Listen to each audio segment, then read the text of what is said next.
Hello, welcome to my talk, Narrative Structures for Better Game Design. Really sad that I couldn't be there in Poznan along with many old friends, but yeah, here we are. So who am I? I'm Ranko Trifkovic.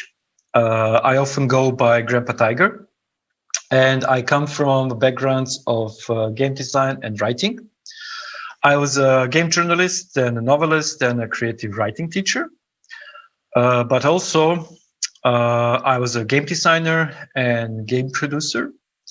And then since I realized that my superpower, or one of my superpowers, is structural analysis, I've decided to go full narrative designer and to help game developers and teams to craft better games through crafting better narratives. Well, why did I put the TM on the narrative designer?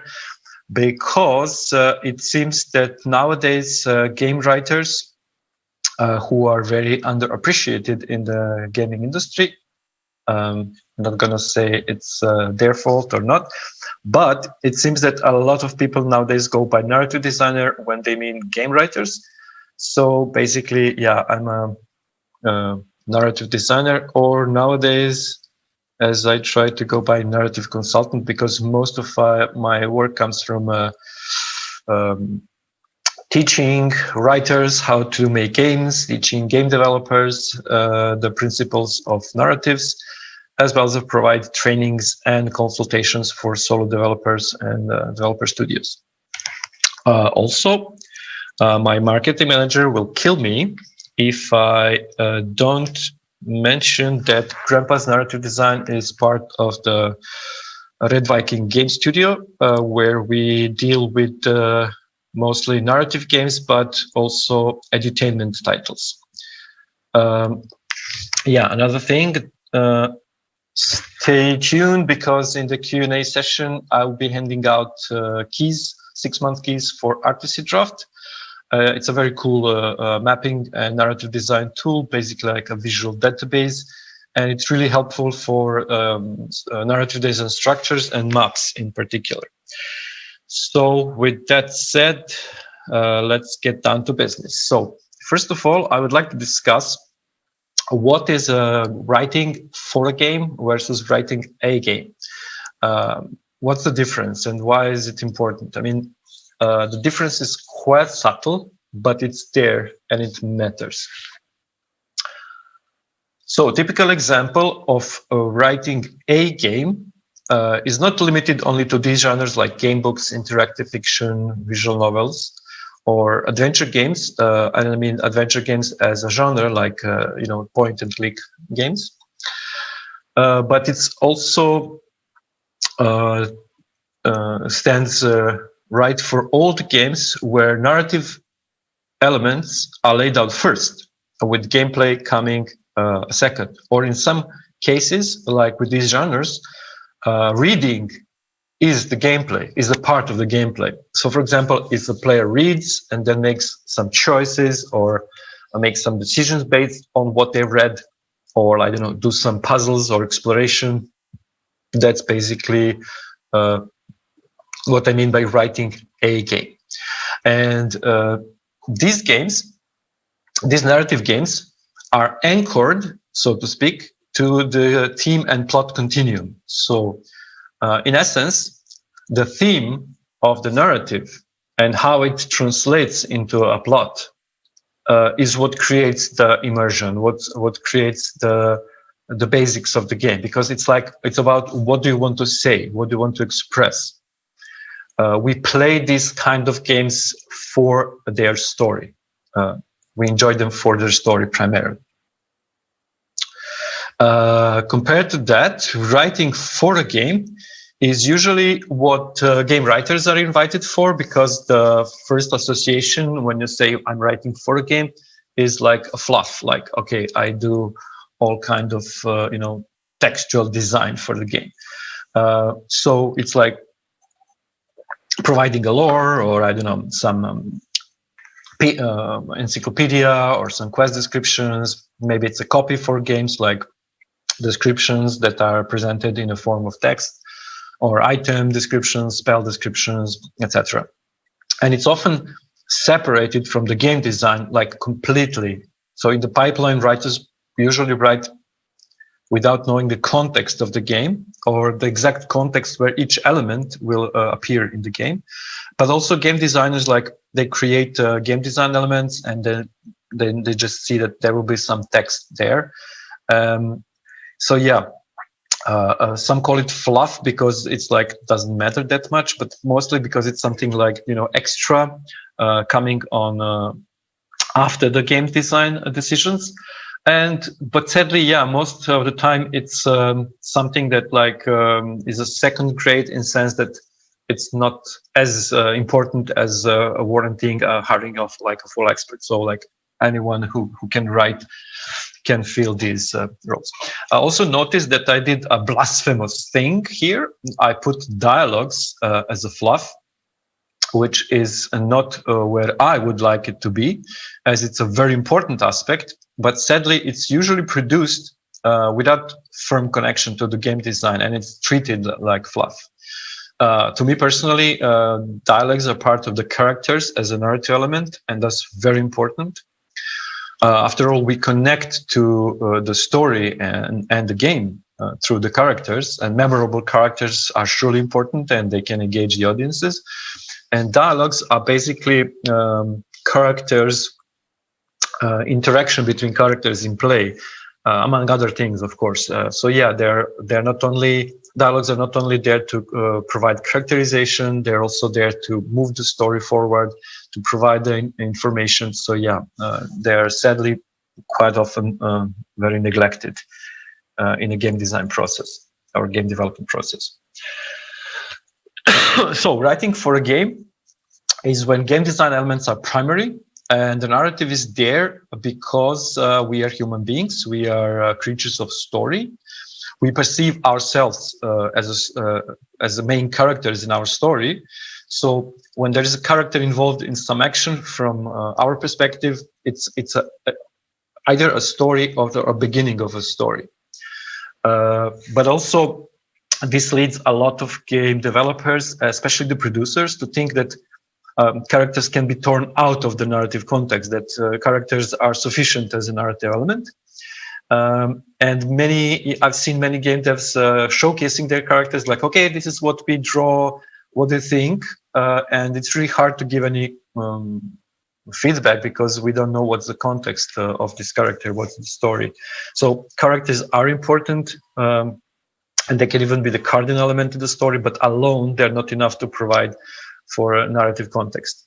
So when you're writing for a game, you need to see what narrative elements do you need, and what part of the game design they will connect to. So in writing a game, you start and you finish with crafting entire narrative, entire structure from A to Z.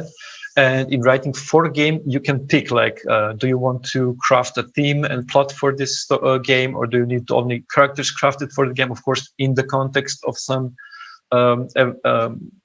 something that's going on with inside the game. So what are the episodes going to be? Is it going to be linear flowing story, or is it going to be node-based narration? Is it going to be some story bits that are connected in some way? Or, of course, is there world building? What kind of world building it is? How does it translate into a setting? And do you have any maps? And what kind of maps what kind of story your maps tell? Because it's very important to notice here that gameplay elements also narrate. And that's why narrative design is not just a design of text or arranging of this fluff, but the art of combining these game design elements and making them narrate, as well as including the classical, so to speak, story elements. So yeah, the elements I've shown here for writing for a game are also used in writing a game, obviously. And you also need them to be part of the structure, and it's important how you combine them. in a game, in writing for a game, or in writing a game with a story, the anchors are usually a bit different. So it's not the theme plot continuum is not primarily, but the pillars of fantasy are primarily. Like, what do you want your players to experience, to feel? That's in focus. Also, the gameplay. Is more important, like the core loop. What are the action verbs? What is it the player does? So pillars of fantasy like tell you what do you want player to feel like, what do you want them to experience, why the a gameplay is like what the player does. For example, in a platformer, the action verbs are jump or move and jump.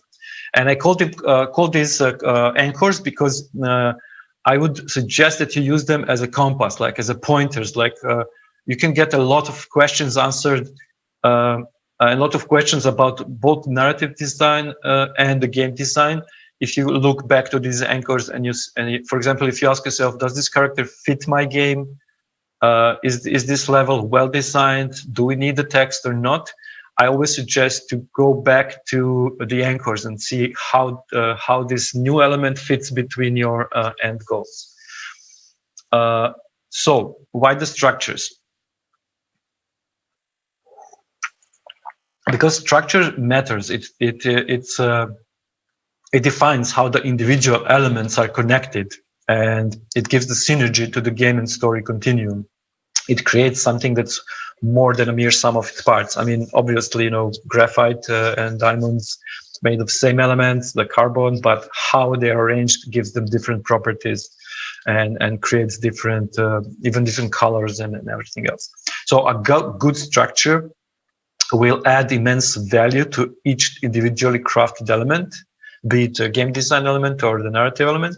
And the bad structure at best can make the flaws visible, and at worst, of course, it can ruin the entire game. Also, something from my experience as a creative writing teacher, before I would be focused on teaching language and style, improving the writing skill of my students, but it didn't help them make better stories. It just made them make nicely written ones, which is also important. But it's only when I started teaching structures that I noticed like almost 50% boost in the quality of individual stories. So what I want to say is that players are okay. They like your game. They play your game. They will be happy to see some content, written content as an element. But as long as the element itself is well implemented in a solid structure. Also, our perception is based on structures. So we follow patterns. If you show me a stick figure, then a stick figure with a booze and then a grave, I will think like, okay, this man drank himself to death. Maybe it's not the truth. Maybe I'm just guessing. Maybe it's like wild guess, but that's what the pattern tells me. That's what the pattern shows me. So these patterns are quite important, and that's why it's important to know the structures, because they create these patterns. But also, the structure is the way we perceive the stories.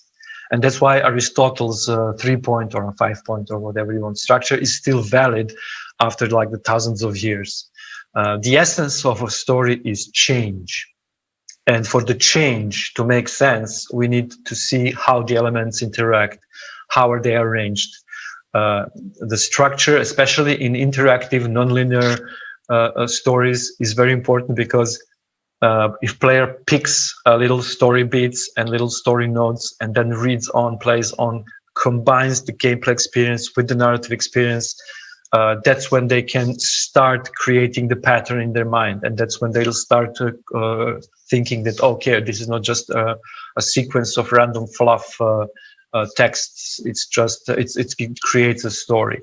Also, by the way, I just want to point out that this 3-point structure or the hero journey are not the only structures in writing, especially because with interactive narration, many other structures came to existence and are very efficient for games, especially the semiotic square. Like, we have Cinderella, who like at first looks like doesn't look like a princess, is not princess, and then she looks like a princess, but is not yet a princess, and then she goes back to not looking like a princess, but she could be a princess because the prince is now interested in her, and then in the end she is the princess and looks like one. I'm saying it because it's very, very good for games, especially if you don't want your narrative to like oppress your gameplay. If you want to have like more gameplay and more game design elements and like a nicely fitting narrative on top of this. So I have a question for you. In this image, we see a narrative designer, a game designer, a game writer, producer, and lead developer. And you win 100 points if you tell me who's who.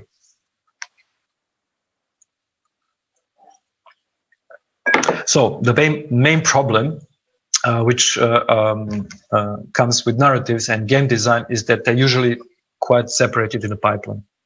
Also, there's not enough attention to the narratives and the writing, and it's not a point of ignorance or something. It's the problem of ubiquity of writing. So because we are the creatures of the story, we live inside the story, so to speak. So whoever thinks of themselves that they are imaginative, they're creative, they feel that they can write and they can write stories, and rightfully so. I mean, that's quite correct assumption.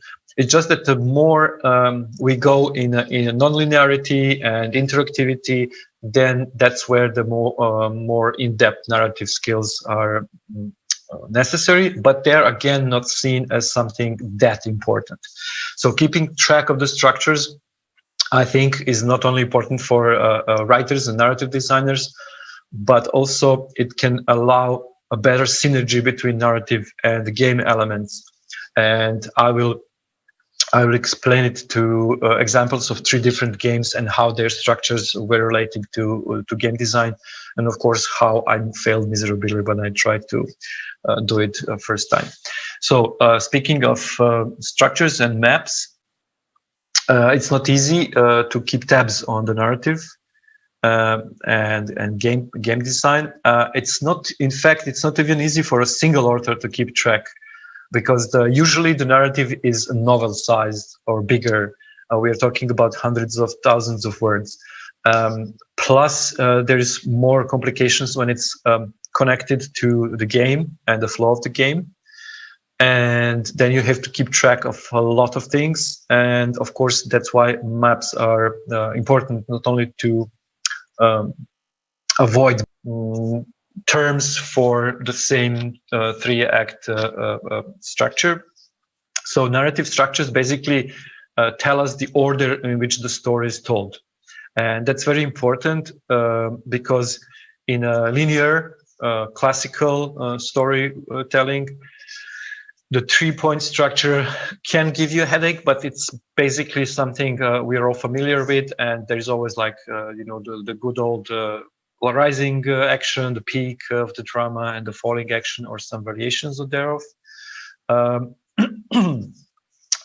when it comes to adding nonlinear and interactive elements in the story, then it gets quite more complicated.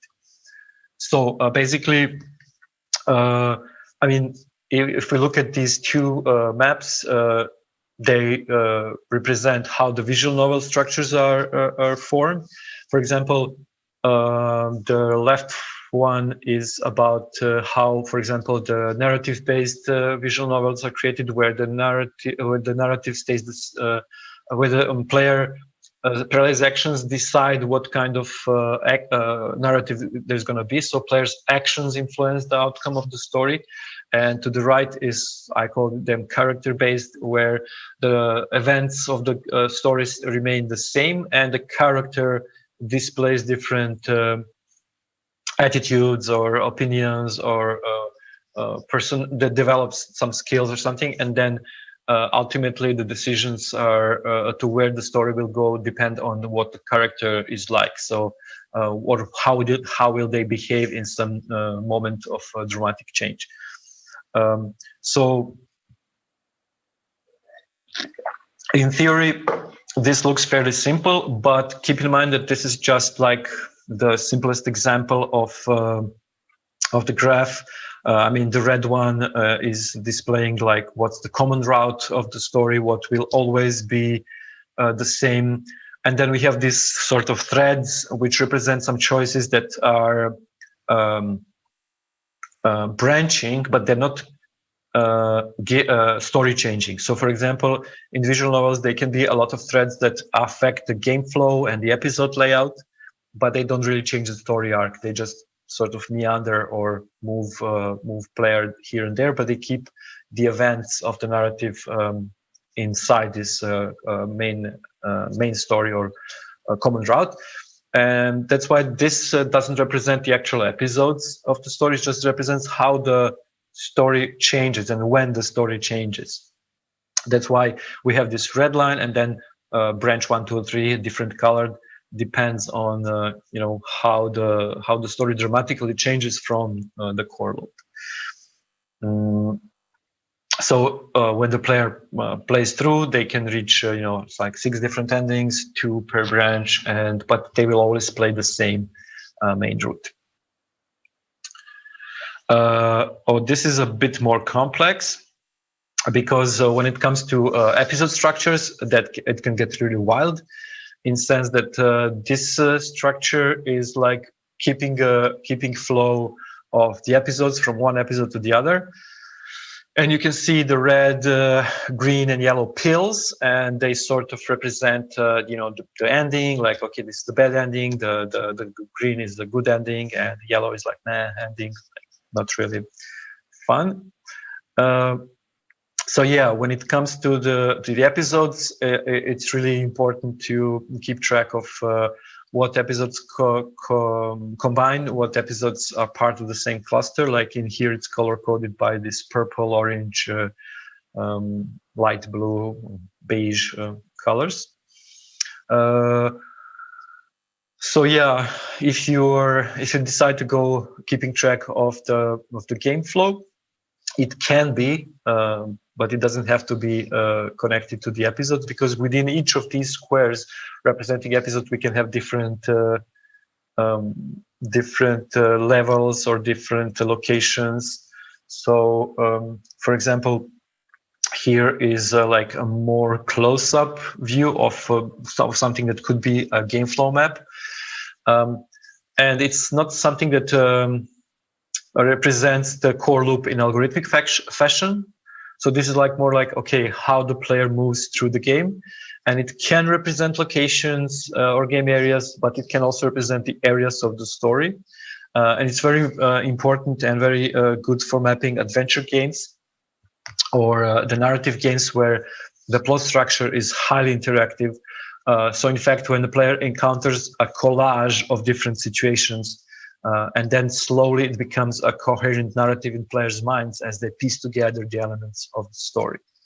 So why is this map very useful? Because it can be easily transformed into something I call the player perception map. And basically, it's like a layer built on top, where we can display what kind of elements in the story player knows, or what story elements the player triggers. So this, for example, if we have a blue as a beginning, and then the player moves through these locations or episodes or parts of the story, we can have like these introductory squares. So the squares are marked with I, are sort of like where the introduction still happens, and then the E ones can be something like where the exposition is going on, when some further developments are happening. And then we can have a map that shows us, for example, that either in order to reach some area, you need to go through the gate of unlocking the previous ones, which enables you to keep, of course, the track of what player knows and what player learned, so that there is no disjointment. But it can also be used to keep track of what player knows, so that you can have like the same location but two different text displayed in sense of like what player already experienced, if you want to keep track of that. So these maps of player perception for me are particularly interesting because quite simple layouts of episodes can be tracked as a very exciting narratives, and it can provide like a simple plot structure with more complex gameplay experience, because you can have like basic number of locations but quite a big number of layers in sense of like what player perceives at which point. And it's also very important for development of the stories, because some stories are sort of their peak leans towards the end, so there is like a lot of build up and requires a lot of build up, and some stories are can happen like towards the middle and then have long sequence of like fails and retries and like even several peaks. So that's why I always like, I'm so excited about these perception maps. But as I said, the map doesn't have to be like a totally graphical representation in sense of a map. It can be a list of items that you need to display early on so that they like later explode. Because of course, in constructing a narrative, it's quite important to have these moments when you plan something quite early and then wow, it becomes very important later. It's also important to keep track of like dependencies, because believe it or not, making a structure of narration is not really so different than programming, because you have to code the perception of the reader, you have to code the perception of the audience, you have to slowly go from initialization of like in the beginning of the program, you initialize all the variables and then you can operate with them. The same is with the player's perception. You give them like a little information that are important for them to understand the story, but also important for them to later make some decisions. For example, in here is the excerpt from an interactive fiction game called The Land of No Twilight, being made by Klara Raškaj. And it's one of the 3 games I'm gonna finally present to you. But before I do, so we have this introduction, exposition, first challenge, second challenge, like some sort of game story stations in her game, and then we have some list of some items which are important to notify the player that this is where this information has to come in play, or otherwise there will be problems later. So speaking of the games, the first one I want to talk about is Land of No Twilight. It's being made by erotic fiction writer and game designer Klara Raškaj from Croatia. It's a romance game with fantasy elements, and it's delivered in a format of interactive fiction, which means that reading is a gameplay, and basically the player's choices will be the only and the basic gameplay elements. So the game is played by reading and making choices, and since it relies more on the story than on the game design elements, the composition of choice stations is very important, and also values collected from these choices, because pacing and relevance of choices are basically what her game design task is. So in order to make this not just like a reading experience for the player, but also a playing experience, she needs to see how to combine her writing and the pace of her story into a sequence of interesting choice stations, so that they're not like too few or too many, because if they're too few, of course the players get impatient to make decisions, because playing a game is like making interesting decisions. And also not to have too many, because then the player sort of sees through that they don't have really impact on the story, and they can get disappointed because they just bring meaningless or less meaningful decisions. Her anchors were rooted in her personal motivation, her personal vibe. So she wanted to talk about prejudices and groups of people who are distrustful for each other. So she was mostly being propelled by her inner motive, what I call the scream.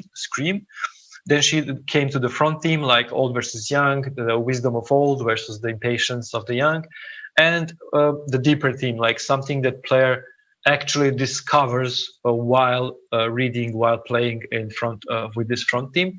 And these are the so it's like prejudice is born of lack of understanding and lack of communication. So it was really important for her, and it was refined into these themes, which make the basis of her game.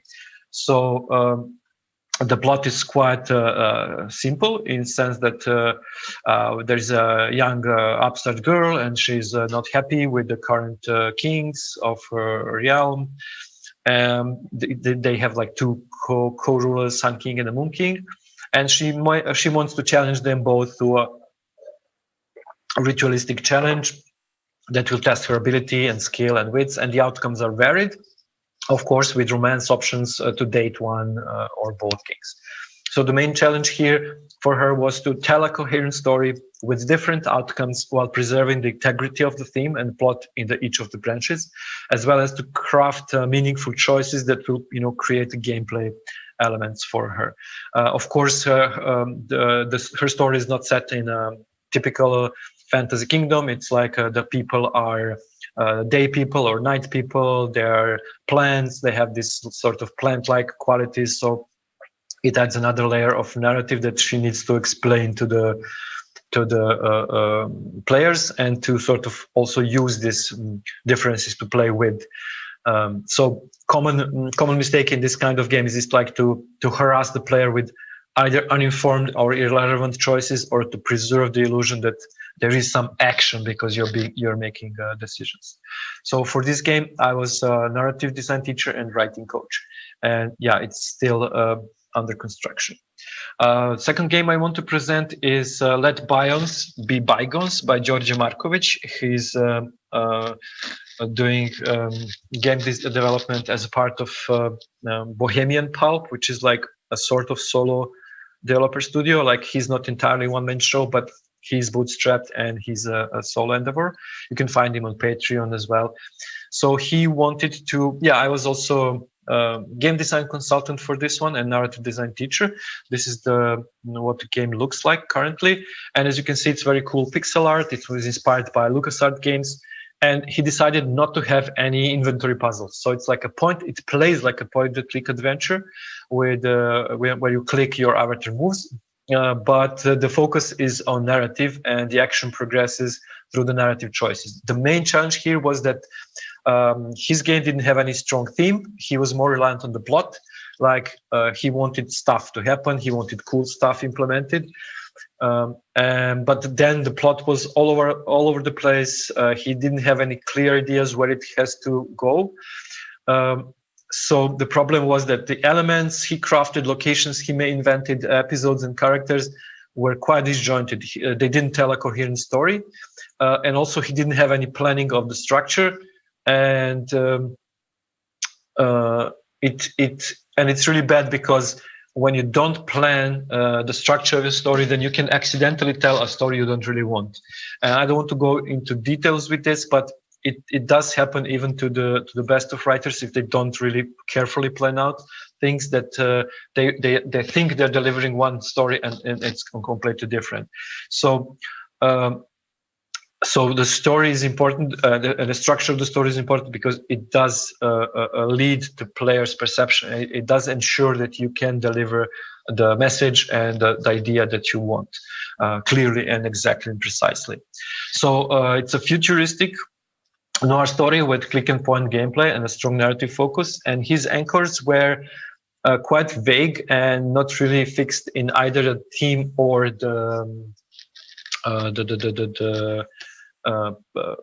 pillars of fantasy. So he just wanted to make a pixel art, LucasArts style game. He wanted it to be cyberpunk, a detective noir, and he wanted to have one of the characters as a Bion, which is artificial life form, like a robot. So when we met, he had some messy story in place, and he didn't have any narrative structure. And quite interesting thing for me is that only when we set the whole structure and when he was able to see how the things mapped out, then then only it was when he reworked the plot and discovered actually what his theme is. And the problem is that he had this typical dilemma of an author that like he knows where he wants to be kind of, but he doesn't see the road to it. So he came up with like a story which he's not sure what the player will do inside of it. So that was the game design challenge for him. Like he had some elements and some ideas what the story should be like, but then it left them without any ideas what the players will actually do. And the last game I want to present is the Quartermaster or Uprising, which I created, and it started as a craft jam game jam project. And I called it a tactical Quartermaster simulation because this is from the jam version. The idea came to me while I was playing a lot of XCOM, and I wondered like, hey, these soldiers, they're so cool, but what would the people who cook for them? What the people who wash their clothes? Like, oh no, the mutant blood all over again. And so I was like, what if the player is in the role of Quartermaster, someone responsible for the supplies? What if like you can cook the buffs instead of cast spells? Or what if the player is completely in this supporting role? So this is a screen from a game jam version, of course, obviously made in RenPy.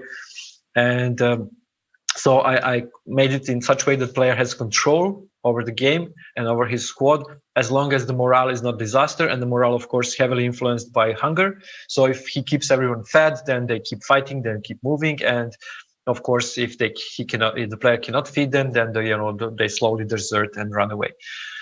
So basically, the anchors of this game were pillars of fantasy, where I wanted the player to be in a support role, never directly contributing to the action, which kind of I failed later. And then from then on, I started thinking about what kind of theme I can create to sort of tie the game together.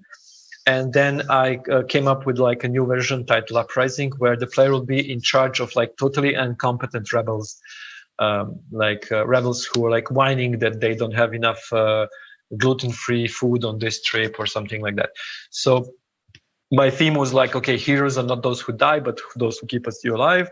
And the army only marches on its full stomach, like Napoleon said, I think something. So the player is like the chef or a quartermaster, supply master for a group of rebels, and they need to run from one side of the map to the other, and they're being pursued, and there's some MacGuffin that they have to protect. It was inspired quite heavily by Faster Than Light and Jack Smith, who won very old Flash game, as well as old Amiga game Lost Patrol. So I wanted to keep the narrative important and sort of like a cloud above the game design, but I did want game design to come first, and I wanted this sort of support to be important. So I saw the action delivered in style of Crying Sun, when you don't really interact with the action, and I wanted like more inventory juggling, like in the Sword of the Stars, the Pit, when it's not the lack of ingredients that bothers you, but the abundance of ingredients. You have to like make sure, what do you want to discard, what do you want to keep, do you want to make something quick and easy now, or save up for the more powerful recipe. I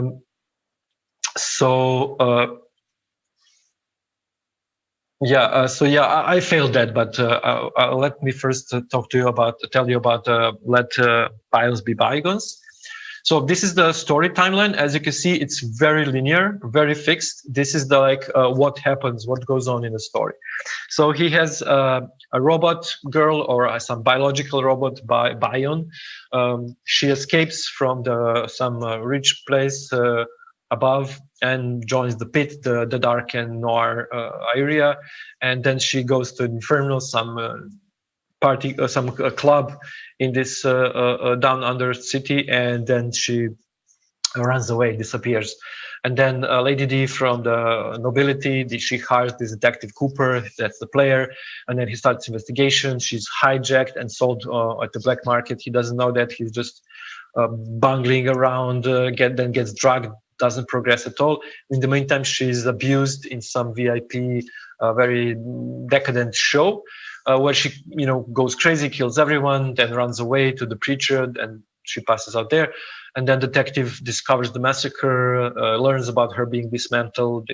He hunts down the perps, and only to see her being stolen, her body dumped. He tries to save her somehow, retrieving her head, and so on and so on. I don't want to, clog you with this, but it's a really like straightforward stories timeline. And the plot structure is also quite simple. So we have a prologue where we meet the landlord, and it's like a tutorial for the game. Then there is a little flashback that connects the player with the character, like explains what are the trouble of the character. Then we have the introduction where the game actually starts and the player starts exploring a bit. Then we have like chapters where what first chapter is meant to be an exposition, like further development of the story, and the chapter 2 is meant to be the main episode, the main story.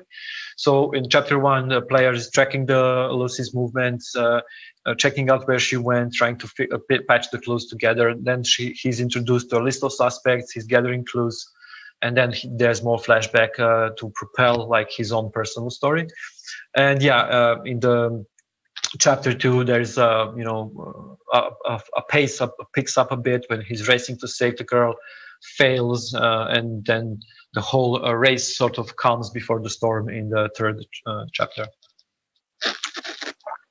So the main trouble for the game developer here was like, okay, but what will the player do? How will I keep this interesting from the playing perspective? Because he did want a narrative game with strong narrative elements, but he was also struggling with how to find actions for the player which will not be puzzles, which will not be inventory puzzles, which will he wanted to have this sort of flow of the game where player will always know where to go and what to do, or at least have options to find out quite quickly. But he wasn't sure what the player will do inside the game. So basically, we drafted a game flow map which keeps track of locations, and we sort of aligned these locations with the narrative structure. Like, okay, this is the prologue. In prologue, we will have the office where the action take place, and then the old office in the flashback sequence. Then in the introduction, we'll also again have the players only limited to the office, because we don't expand the story and the gameplay so much. Then we have the chapter 1 where the player basically can speed run. They can go from the office directly to the Inferno, ask questions there, and then go to the pub where the story is bottlenecked.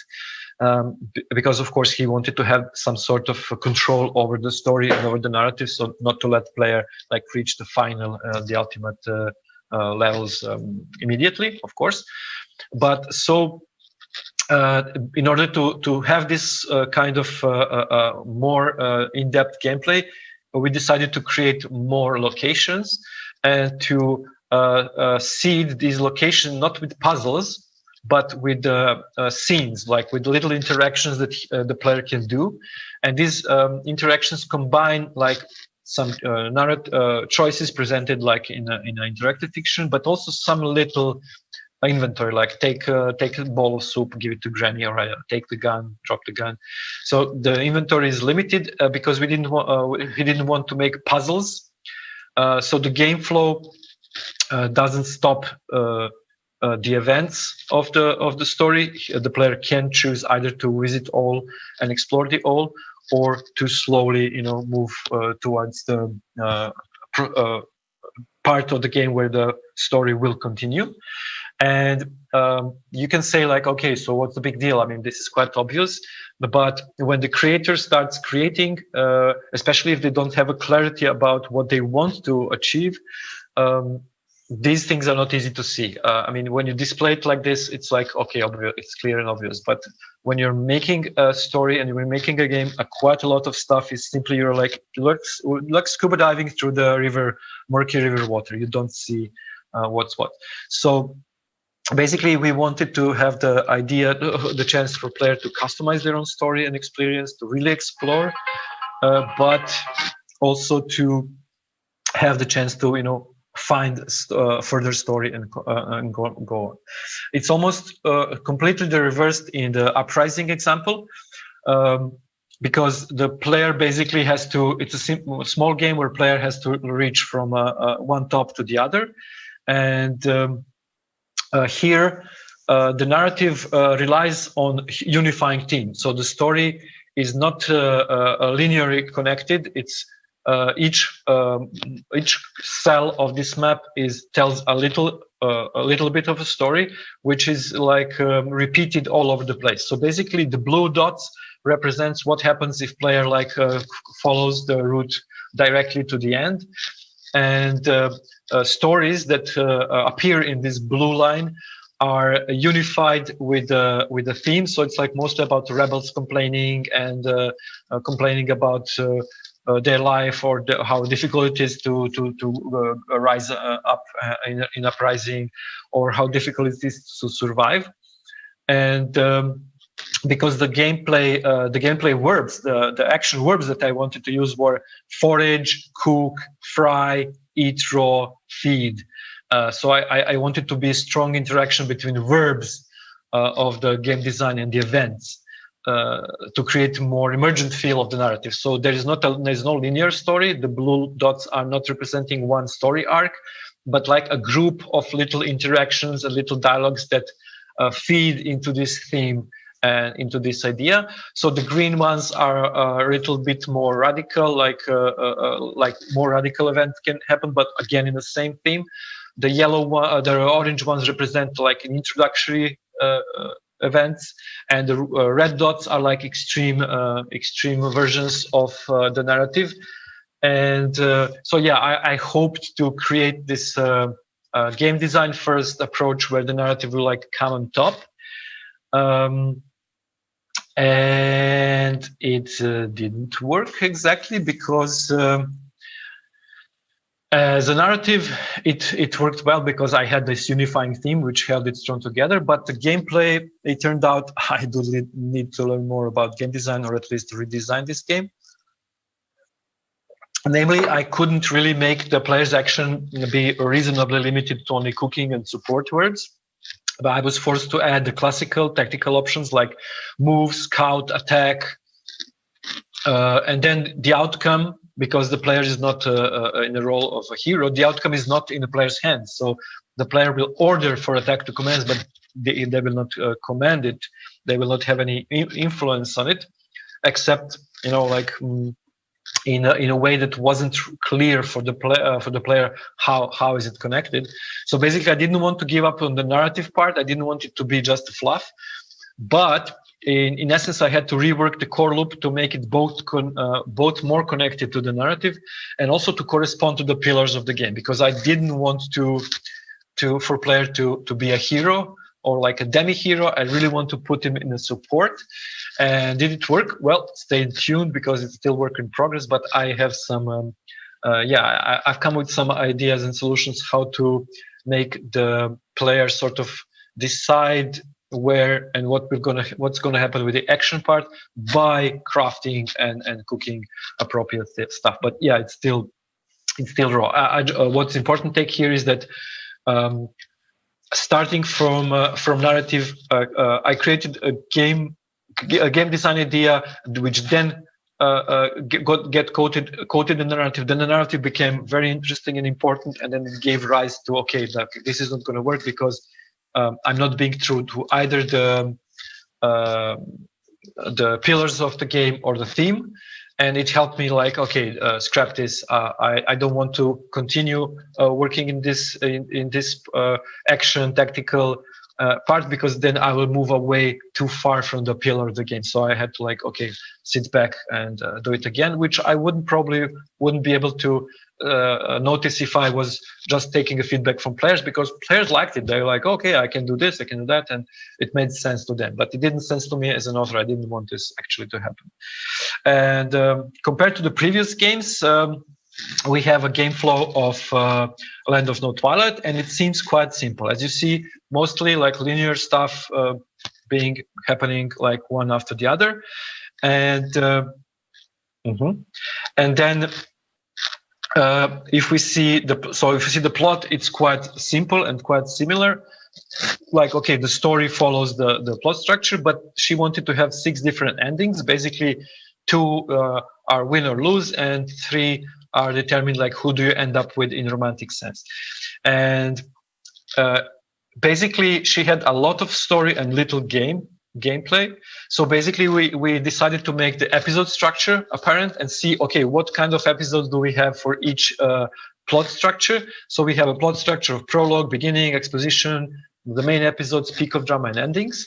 And then it was really important to see, okay, so our story, overarching plot is maybe very simple, but it does provide for quite interesting customization, because in a map of values, we were able to determine which episodes will outcome of which episodes will be like, do you move towards the day king or the night king? Are you more affiliated with the day workers culture or night workers culture? But also like, do you more opt for respect or love, which is this green and red maps? And then in the end, the player could really live with their decisions. That's very important, because in this kind of game, the choices are what a game design is. So if the player is like, I'm not sure, I'll save and then try the other choice, then it's you failed in a game design, not necessarily in a story writing. But with this maps, we managed to see, okay, so we want to create choices that players will stick by, live by strongly. And it was possible because then we were able to see how the maps of values lay over the episodes map, and how does it fit the relatively simple structure to create quite interesting gameplay, which is like meandering and really providing a lot of customizations. So thank you for your attention. I hope I managed to explain that narrative structures are very important, and that they can keep track not only of the story and the story element, but help you craft better games that are more consistent to the narrative, because they're not only keeping a track of what's happening in the story, but they can immensely help you in game design decisions. They can help story games become better designed, or game design improved. You can help you reorient yourself, stick to your pillars of fantasy, define your pillars of fantasy. And I mean, and all three games were made by a single author. So imagine a hot mess when it's like 7 producers and 3 game developers and 5 game writers, and no one's connected in the pipeline.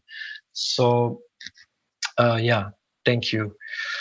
Questions?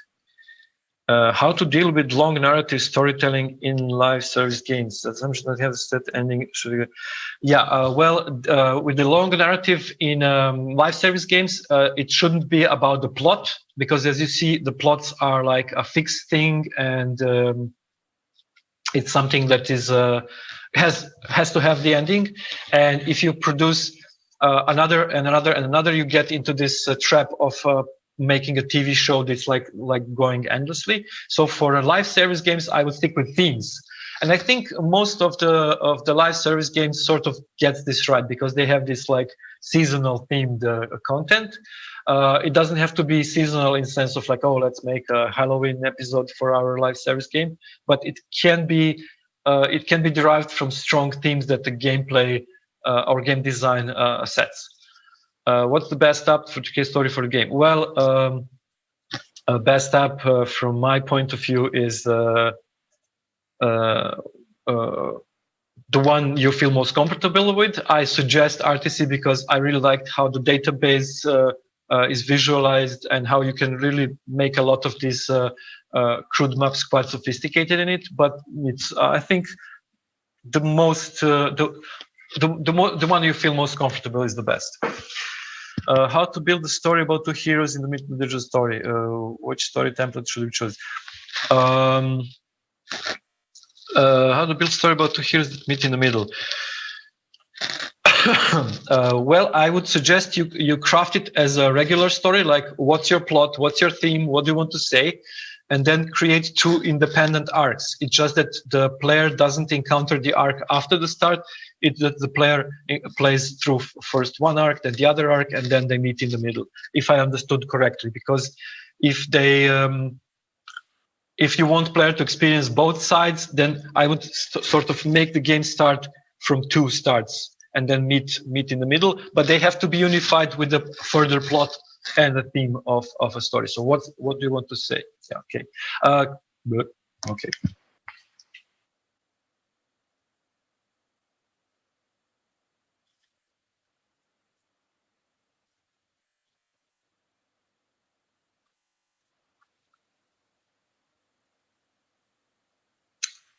Okay, so I can stop sharing.